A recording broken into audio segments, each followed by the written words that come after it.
주님의 은총이 우리 모두의 가슴에 고요히 스며들기를 기원합니다. 2021년도 제가 첫 주에 희망에 대해서 설교를 했습니다. 이 어려운 시기에도 우리에게 필요한 것은 꿈입니다. 꿈의 특징은 한 가지입니다. 꿈은 꿈꾸는 자에게 이루어지고요, 꿈을 꾸는 만큼 이루어지는 것입니다. 물론 우리가 꾸는 꿈도 이루어지지 않는 것도 있습니다. 아직 때가 되지 않았기 때문에, 그리고 하나님 혹시 허락하지 않았기 때문에 꿈이 이루어지지 않을 수도 있습니다. 그러나 좋은 꿈이든 나쁜 꿈이든 꿈꾸지 않으면 아무것도 이루어지지 않습니다. 꿈은 바라는 것입니다. 꿈은 보이지 않는 것을 보는 것입니다. 보는 것만 보면 그게 무슨 꿈이겠습니까? 지금 보이지 않는 것을 미리 보아야지만이 꿈인 것이죠. 그런 의미에서 지난주에 제가 말씀드렸던 사막에 나무를 심었던 그 여인은 꿈의 사람이었습니다. 20년간 척박한 사막에 나무를 심어서 여의도 40배의 숲을 만들었습니다. 어떻게 그렇게 할 수 있을까요? 첫 번째는 마음의 열정입니다. 내가 반드시 이 사막을 숲으로 만들어 놓고야 말리라라는 마음의 열정이 있었기 때문에 그렇습니다. 두 번째는 습관의 힘입니다. 매일 심었습니다. 쉬지 않고 심었던 것이죠. 그런데 질문이 있습니다. 20년 동안 쉬지 않고 심었는데 죽은 막대기를 심었으면 어떻게 됐을까요? 열심히 심었는데 죽은 나뭇가지를 심었으면 어떻게 됐을까요? 그렇게 큰 나무가 되고 큰 숲을 이룰 수 있었을까요? 심었는데 살아있는 것을 심은 것입니다. 살아있는 씨를 심고 살아있는 나무를 심었습니다.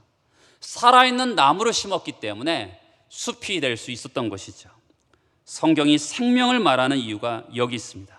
성경은 하나님 나라를 말할 때, 교회를 말할 때 항상 살아있는 생명을 말합니다. 하나님 나라는, 천국은 무엇과 같다라고 이야기합니다. 천국은 겨자씨와 같고 천국은 누룩과 같다고 얘기합니다. 모두 생명체예요. 심지어는요, 돌을 이야기할 때도 산돌이신 예수 그리스도, 살아있는 돌처럼 이렇게 이야기하고 있습니다. 왜 그럴까요? 하나님 나라는 생명이기 때문에 그렇습니다. 성경에서 예수님이 쓰신 비유를 볼까요? 공중에 나는 새를 보라. 들의 백합화가 어떻게 자라는가 생각하여 보라. 공중의 새나 들의 백합화의 특징이 무엇입니까? 스스로 살아간다는 것입니다. 누구도 공중의 새를 먹이지 않습니다. 들의 백합화에게 누구도 물을 주지 않습니다. 스스로 자랍니다. 이것을 우리는 자생력이라고 얘기합니다. 스스로 살아가는 이유가 뭘까요? 그 안에 생명의 씨가 있기 때문에 그렇습니다. 하나님이 우리에게 씨를 주셨습니다. 처음에는 작은 씨를 주었죠. 오늘 말씀을 볼까요? 마가복음 4장 26절에서 29절을 또 보겠습니다. 하나님 나라는 사람이 씨를 땅에 뿌린 것 같으니 그가 밤낮 자고 깨고 하는 중에 씨가 나서 자라되 어떻게 그리 되는지를 알지 못하느니라. 땅이 스스로 열매를 맺되 처음에는 싹이요 다음에는 이삭이요 그 다음에는 이삭의 충실한 곡식이라. 열매가 익으면 곧 낫을 대나니 이는 추수 때가 이르렀습니다. 순서가 있어요. 처음에는 씨고요, 다음에는 싹이고, 그 다음에는 이삭이고, 마지막에는 열매입니다. 모든 열매의 원리는요, 누군가가 그 씨를 심는 겁니다. 누가 뿌렸느냐가 중요한 것이 아니라 무엇을 뿌렸느냐라는 것이죠. 그런데 아무리 열심히 심어도 죽은 것을 심으면 열매를 맺지 않습니다. 아무리 좋은 것을 심어도 죽어 있다면 그것은 결코 열매를 맺을 수 없는 것이죠. 산 것을 심어야지만이 열매를 맺습니다. 아주 오래전 이집트의 왕들의 계곡에서 미라가 발견되었습니다. 이 미라는 이집트 바로의 시신이었습니다. 그런데 미라 안에 아주 작은 보리씨를 발견했습니다. 5천년 전에 보리씨를 발견한 거예요. 그래서 학자들이 적당한 습도와 적당한 온도를 주니까 이 보리씨가 5천 년 만에 싹이 나고 파란 잎이 나게 되었습니다. 신기하죠. 그런데 여러분, 이 바로의 미라의 시신은 너무 화려하고 했지만 죽어있기 때문에 그대로 있습니다. 이 씨는 굉장히 볼품없지만 살아있기 때문에 그것이 싹이 나온 것이죠. 씨는 살아있으면 열매를 맺는 것입니다. 여러분 삶에 사막에 그 여인이 나무를 심는 큰 숲을 이루는 꿈을 가지고 계십니까? 그렇다면 여러분들이 살아있는 원리를 아셔야 됩니다. 살아있는 생명의 씨를 뿌려야지만이 열매를 맺는 것이죠. 하나님은 우리에게 생명의 씨를 주셨습니다. 창세기 1장 11절에 보면 땅은 풀과 씨 맺는 채소와 각기 종류대로 씨 가진 열매 맺는 나무를 내라. 하나님이 최초의 열매를, 최초의 생명을 우리에게 주셨는데 그것은 씨였습니다. 하나님은 열매를 먼저 만드신 것이 아니라 먼저 씨를 먼저 만드셨습니다. 하나님 우리에게 완성품을 주시는 것이 아니라 우리에게 원재료를 주시는 것이죠. 어떤 여인이 가게를 경영하는데 꿈을 꾸게 되었습니다. 근데 그 가게를 경영하는 그 여인에게 꿈속에 하나님이 찾아오셨어요. 하나님이 그 여인에게 무엇을 원하냐라고 묻게 되었습니다. 그 여인이 일반적인 것을 우리처럼 구하게 되었던 것이죠. 하나님 저에게 축복을 주세요, 행복을 주세요, 건강을 주세요, 지혜를 주세요라고 구했습니다. 이때 하나님이 말씀하셨어요. 네가 뭔가 오해하는구나. 나는 네게 열매를 주는 것이 아니라 너에게 씨를 준단다. 너는 축복의 열매를 원하지만 나는 너에게 축복의 씨를 준다. 네가 심고 한번 갖고 보렴. 너는 지혜가 필요하고 건강이 필요하고 행복이 필요한데 나는 너에게 행복의 씨를 주고 지혜의 씨를 주고 건강의 씨를 준다. 네가 심고 잘 가꾸어 보렴. 그리고 하나님이 떠나셨습니다. 성경의 성공의 원리는 간단합니다. 하나님이 주신 씨를 잘 심고 가꾸는 것이죠. 성경에 나오는 생명 세 가지가 있습니다. 첫 번째는 예수님이 생명이시죠. 하나님은 역사 우주 가운데 유일한 생명이십니다. 그 생명 대신 예수께서 몸을 입고 이 땅에 오셨습니다. 그 예수님이 생명이라는 것을 믿습니까? 요한복음에 보면 나는 길이요 진리요 생명이라고 말씀합니다. 예수님이 생명입니다. 예수님이 생명이라면 예수님과의 관계의 두 가지 모델을 생각해 볼 필요가 있습니다. 우리는 과거의 예수님을 영접하면서 구원받게 되었습니다. 나는 구원받았다, 너는 구원받았니? 이런 것은 과거에 내가 구원받은 예수 그리스도의 생명을 얻은 것을 이야기합니다. 그러면 예수의 생명을 얻어서 우리가 구원받았으면 하나님의 자녀가 되었습니다. 거기서 끝나는 것이 아니죠. 우리는 계속적으로 풍성한 생명을 우리는 누려야 되는 것이죠. 그러기 위해서는 예수 그리스도의 안에 있어야 되는 것입니다. 예수 그리스도 안에 있다는 것이 무엇입니까? 우리가 예수님께 기도하고 그분의 말씀을 묵상할 때 우리는 예수의 생명, 그 풍성한 생명을 계속적으로 누리게 되는 것이죠. 여러분은 지금 어디에 있습니까? 예수님 안에 있습니까? 그렇다면 여러분은 지금 예수님의 풍성한 생명을 누리고 있는 것입니다. 예수님이 생명이듯이 교회도 생명입니다.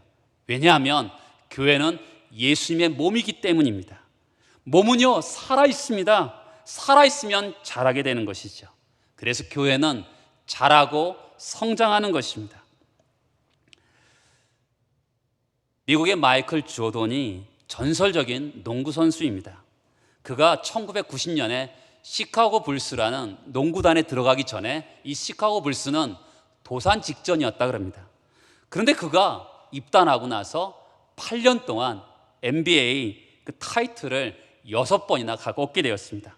한 사람이 시카고 불스에 들어가니까 그 팀이 전체가 바뀌었는데 예수의 생명이 우리 교회에, 우리 삶에, 우리 가정에 들어오신다면 우리가 얼마나 승리하겠습니까?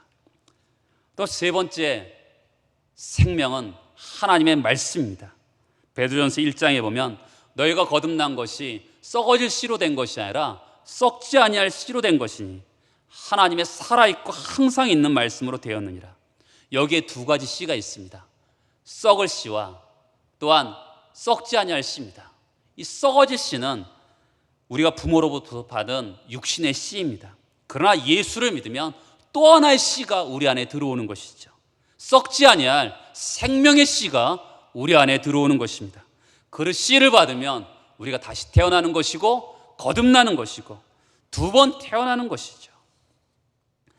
하나님의 살아있는 말씀의 씨로 우리가 거듭나는 것입니다. 이 씨는요, 썩지 아니할 씨입니다. 그 씨가 내 안에 있는 것이죠. 여러분, 누가 갈릴리 바다의 그 초라한 어부 베드로가 초대교회의 지도자가 될 줄 누가 알았겠습니까? 어부인 사도 요한이 박해받는 시대에 교회의 지도자가 되고 성경의 5권을 쓸 지도자가 될지 누가 알았겠습니까? 평양의 깡패인 그 김익두가 한국교회 최고의 부흥사가 될 줄 누가 알았겠습니까?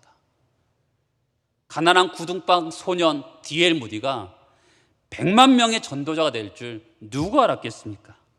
여러분, 그 안에 생명의 씨가 있었기 때문에, 그 가능성의 씨가 있었기 때문에 그렇게 된 것이죠.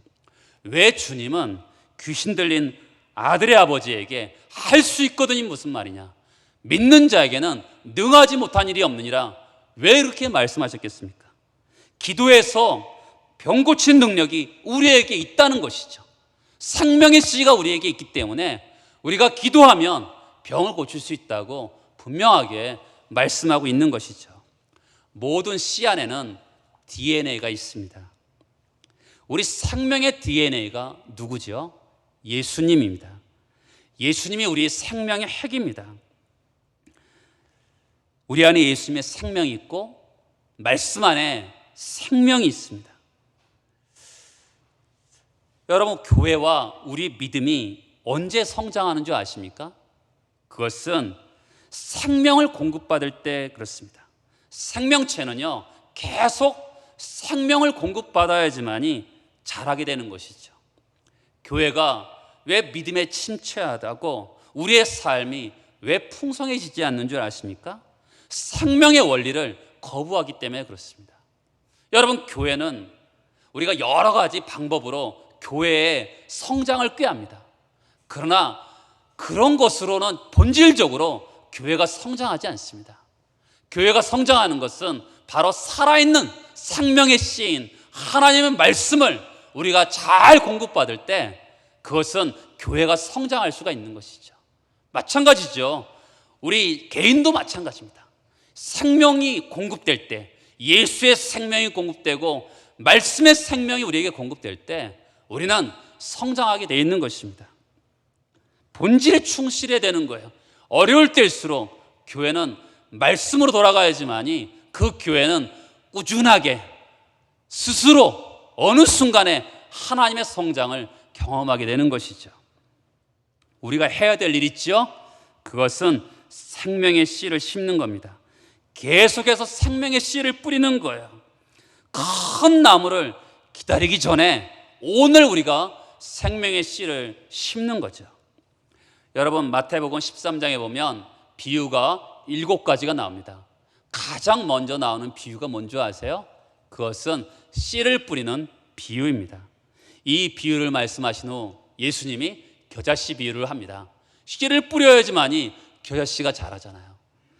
누룩의 비유가 나옵니다. 심어야지만이 누룩처럼 번지는 것이죠. 어떻습니까? 여러분은 무엇을 심습니까? 우리는 심을 때 그 밭이 길가밭인지 또한 자갈밭인지 가시밭인지 염려합니다. 여러분, 그것은 그 다음 문제예요. 일단 심고 계속 심어야 되는 것이죠. 교회도 계속 심어야 되는 것입니다. 우리가 계속 어느 순간에 거두려고만 해요. 안 그렇습니다. 심어야 되는 것이죠. 전도의 씨를 심어야 되고, 선교의 씨를 심어야 되고, 봉사의 씨를 심어야 되는 것입니다. 씨의 원리가 있죠. 심으면 거두는 것입니다. 많이 심으면 많이 거두게 되는 것이죠. 스코틀랜드 어느 작은 골짜기에 어느 목사님이 3년 동안 지나도 결신자를 얻지 못했습니다. 그러던 어느 날 한 어린아이가 왔는데 너무나 반가워서 이 목사님이 이 아이에게 집중했습니다. 이 아이가 나중에 세상을 빛내는 사람이 됐습니다. 아프리카의 탐험가이고 선교사였던 리빙스턴이 된 것이죠. 생명은 작게 시작합니다. 그런데 그 안에 생명이 있기 때문에 반드시 자라게 되는 것이죠. 여러분, 예수님의 생명, 교회의 생명, 말씀의 생명이 들어가면 누구나 변화되고 위대하게 된다는 것을 믿습니까? 작은 씨가요, 숲을 이루는 것입니다. 하나님은 우리에게 씨를 주실 뿐만 아니라 자라게 하십니다. 27절에 보면 그가 밤낮 자고 깨고 하는 중에 씨가 나서 자라되 어떻게 그리 되는지를 알지 못하느니라.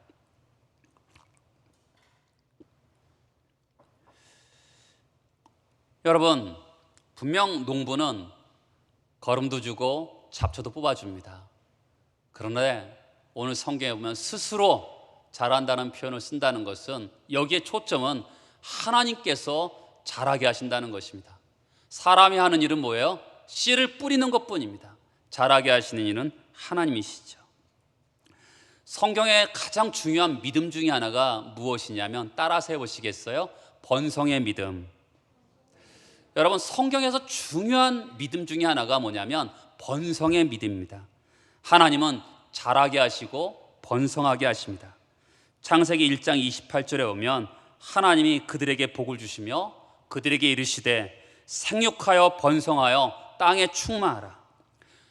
하나님이 사람을 창조하신 목적이 뭐냐면 바로 열매를 맺는 것입니다. 번성하게 하는 것이죠. 여기 세 마디가 있죠. 생육하라, 번성하라, 충만하라입니다. 먼저 생육하라는 히브리어로 페루인데 씨를 떨어뜨린다는 것입니다. 하나님은 우리가 많은 씨를 떨어뜨리기를 원하시는 것이죠. 우리가 자라서 자녀를 낳죠. 그런 종족 번성행만이 아니라 이것은 가능성의 씨도 얘기됩니다. 하나님께서 우리에게 시간도 주시고 물질도 주시고 어떤 재능도 주시는 것이죠. 그 재능의 씨를 뿌리려 하고 우리에게 말씀하고 있는 것이죠. 두 번째, 번성하라는데 히브리어로 레브인데 크게 한다는 겁니다. 점점 커지고 양이 많아지고 숫자가 많아지는 것을 이야기합니다. 세 번째, 충만하라는 이거는 언덕입니다. 여러분, 이스라엘 가다 보면 이스라엘에 말레라는 단어가 많이 나옵니다. 언덕이에요. 우리말로 하면 고개고 제인 것이죠. 언덕처럼 높이 솟은 곳을 충만이라고 부르는 것이죠. 언덕은 남의 눈에 띄는 것이죠. 솟아있고 가득 차 있습니다. 이것이 충만이죠.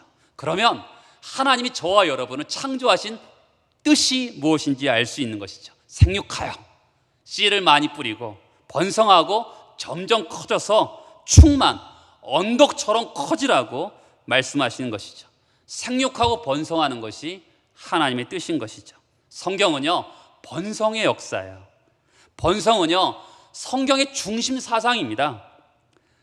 오늘 창세기 1장 28절에 보면 아담에게 번성하라고 얘기했어요. 두 번째, 하나님은 노아에게 번성하라고 얘기하십니다. 창세기 9장 1절에 보면 그들에게 이르시되 생육하고 번성하여 땅에 충만하라.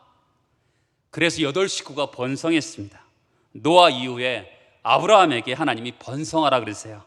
창세기 17장에 보면 내가 너를 크게 번성하게 하리라. 번성의 축복은요, 이삭을 넘어 야곱에게로 이어집니다. 창세기 28장에 보면 내가 생육하고 번성하게 하사 내가 여러 족속을 이루게 하시리라. 정말 야곱은 번성의 축복을 받습니다. 12 아들을 낳고 이스라엘의 12족속을 이루게 된 것이죠. 때가 돼서 야곱의 자손들이 70명이 애굽으로 들어갑니다. 거기서 번성합니다. 창세기 47장에 보면 이스라엘 족속이 애굽 고센 땅에 거하며 거기서 생업을 얻고 생육하고 번성하였더라. 그런데 하나님의 자녀들은 핍박을 받을수록 더 번성합니다. 애굽에서 이스라엘 백성들이 그랬어요. 출애굽기 1장 7절에 보면 이스라엘 자손은 생육하고 불어나 번성하고 매우 강하여 온 땅에 가득하였더라. 바로의 모진 핍박 속에서도 하나님 백성들은 망하지 않습니다. 아브라함 한 사람으로 시작했는데 애굽으로 들어가서 70명이 들어갔는데 그들이 출애굽할 때 남자만 60만 명, 300만 명이 나오게 된 것이죠. 왜 그렇습니까? 생명의 씨를 아브라함에 줬더니 하나님께서 그를 번성의 축복으로 자라게 하셨던 것이죠. 여러분, 생명의 씨가 우리 안에 있습니다. 예수를 믿으면 생명의 씨가 우리 안에 들어오는 것이죠. 교회 안에도 생명의 씨가 있습니다. 왜냐하면 교회는 예수님의 몸이기 때문에 그렇습니다. 하나님의 생명이 자라기 때문에 교회는 번성하게 되어 있습니다. 저는 1995년도 중국의 전도사 시절에 1년 정도 선교 사역을 한 적이 있습니다. 요령성, 길림성, 흑룡강성에 배낭을 메고 여기저기 돌아다닌 적이 있습니다. 그 중에서 길림성에서 기억에 나는 사람들이 있습니다. 지금까지도 가끔 전화도 하고 이렇게 메일도 교환할 때도 있는데 최근에는 잘 못하고 있어요. 그 중에 그 이순이라는 전도인이 있었습니다. 지금은 이순 목사님이 되었죠. 그 여인 한 명이 그 백두산 근처에 그 청년들을 예수 그리스도께로 인도하였습니다. 그때 그 청년들을 제가 가르치게 되었습니다. 대부분 청년들이 고등학교도 못 나오고 중학교 겨우 나온 청년들이고 가르치는데 과연 이 청년들이 뭐가 될까? 나는 혹시 시간을 낭비하는 게 아닌가? 이런 생각을 하며 사실은 가르쳤습니다. 그런데 들려오는 소식을 들어보면 굉장합니다. 그 아주 연약했던 청년들이 전국, 중국 전역을 퍼져서 교회를 세우고 목회를 하고 있습니다. 왜 그랬을까요? 그들이 예수의 생명의 씨가 있었기 때문에 그들이 예수의 생명을 더 풍성하게 받으니까 그들을 통해서 하나님의 일을 하시는 것을 볼 수가 있습니다. 교회는 몸이기 때문에 생명이기 때문에 번성합니다. 여러분, 교회가 자라고 번성해야 한다는 것을 믿습니까? 초대교회는 예수의 생명이 임하자 놀라운 번성이 시작됩니다. 처음에 12명의 교회가요 120명의 교회로 이루게 되고 120명이 500명의 교회를 이룹니다. 이 500명의 교회가 하나님의 은혜가 임하자 3,000명으로 늘어나고 또한 5,000명으로 부흥하게 됩니다. 5,000명이 되었을 때 핍박이 시작이 됩니다. 두루 퍼져서 안디옥으로 또한 갈라디아로 본도로 갔습니다. 핍박 때문에 흩어진 나그네들이 민들레 홀씨처럼 나라가 번성하기 시작했습니다. 소아시아 교회가 되고 로마 교회가 되고 알렉산드리아 교회가 되었습니다. 그리고 그 씨앗이 1884년에 황해도에 뿌려지니까 솔레교회가 세워지고 서울에 그 씨가 뿌려지니까 세문안교회가 되고 1996년 척박한 광야 강릉에 뿌려지니까 강릉중앙교회가 되었습니다. 교회는 망하는 법이 없습니다. 교회는 약해지기도 합니다. 한국교회가 지금 욕을 먹고 비난을 받지만 그로 인해서 우리가 마음이 가난해지고 초심이 회복되는 것은 필요하지만 그럼에도 불구하고 교회는 망하지 않습니다. 교회는 로마 권력의 그 핍박 가운데 속에서도 망하지 않고 성장했습니다. 교회는 자라고 성장하고 번성하게 되어 있습니다. 왜요? 하나님의 생명이 교회에 있기 때문에 그렇습니다. 우리 안에도 하나님의 생명이 있고 교회에도 하나님의 생명이 있기 때문에 반드시 자라고 번성하고 열매를 맺게 되는 것입니다. 하나님을 믿는 성도 안에 하나님의 생명이 있기 때문에 하나님의 성도들은 잘 되게 되어 있습니다. 왜냐하면 하나님의 생명이 있기 때문에 그렇습니다. 교회도 하나님의 생명 때문에 자라고 번성하고 열매 맺을 것입니다. 영국 런던에 티버네클 교회가 있습니다. 이 교회는 지금으로부터 150년 전에 찰스 스펄전 목사님이 목회하던 교회였습니다. 지금부터 150년 전에 15,000명이 들어갈 수 있는 예배당이 지어졌던 교회입니다. 굉장한 교회였죠. 그런데 이 교회가 2차 세계대전 때 불이 나서 지금은 5분의 1 사이즈로 지어졌습니다. 그나마도 텅 비어 있습니다. 그런데 그 교회의 역사를 보면 위로를 받습니다. 그 교회는 지금은 비록 약해졌지만 그 교회가 세운 수많은 교회들이 부흥하고 있는 것이죠. 영국뿐만 아니라 독일, 프랑스, 스칸디나비아, 아프리카, 미국, 그 교회, 티버네클 교회가 세운 교회들은 수많은 교회들이 성장하고 번성하고 있습니다.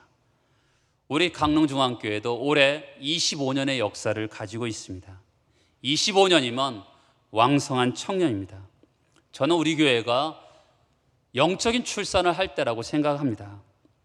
여러분, 중국의 그 사막에 나무를 심은 그 여인이 모든 사람에게 그렇게 유익을 줄 줄 누가 알았겠습니까? 조건을 갖춘 다음에 그 여인이 나무를 심은 것이 아닙니다. 그 황량한 사막에 나무를 심고 두 어깨에 물을 짊어지고 가서 물이 조금이라도 흐를까 봐 더 깊이 파서 물을 계속 줬습니다. 그랬더니 수많은 그 숲을 형성하게 된 것이죠. 지금 심어야 되는 것이죠. 그래야지만이 숲을 이루게 되는 것입니다. 숲은 많은 나무들이 모여서 이루어집니다.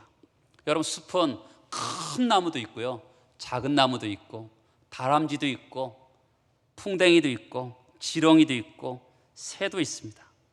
그 모든 것이 이루어져야지만이 숲이 되는 것이죠. 그런데 한국 교회는 큰 나무만 보입니다. 작은 나무는 보이지 않고 큰 나무만 있다 보니까 그게 숲이 될 수가 없는 것이죠. 우리는 큰 숲을 이루는 그런 꿈을 꿔야 돼요. 큰 나무도 있고 작은 나무도 있고 중간 나무도 있는 그런 큰 숲을 우리는 꿈을 꿔야 될 필요가 있습니다. 한국 교회는 대형 교회만 몇 개가 보이는 그런 교회로 보입니다. 그러니까 작은 교회도 큰 교회가 되려고 발버둥 치고 있습니다. 큰 나무 몇 개 있는 것이 숲이 아니듯이 큰 교회 몇 개가 한국 교회는 아니죠. 작은 교회, 큰 교회, 중간 교회, 다양한 형태가 교회가 존재하면서 서로 사랑하며 사는 것이 숲인 것이죠. 우리 교회만 잘 되는 것으로부터 벗어나서 모든 한국 교회가 잘 되는 방향으로 가야 되는 것입니다. 이것이 중국 사막에 심은 나무를 심은 여인의 비전인 것이죠. 여러분, 지금 한국 교회는 또한 이 한국 땅은 척박한 환경 가운데 있습니다. 영적으로 점점 황량한 가운데 있습니다. 이때 우리가 해야 될 일이 뭘까요?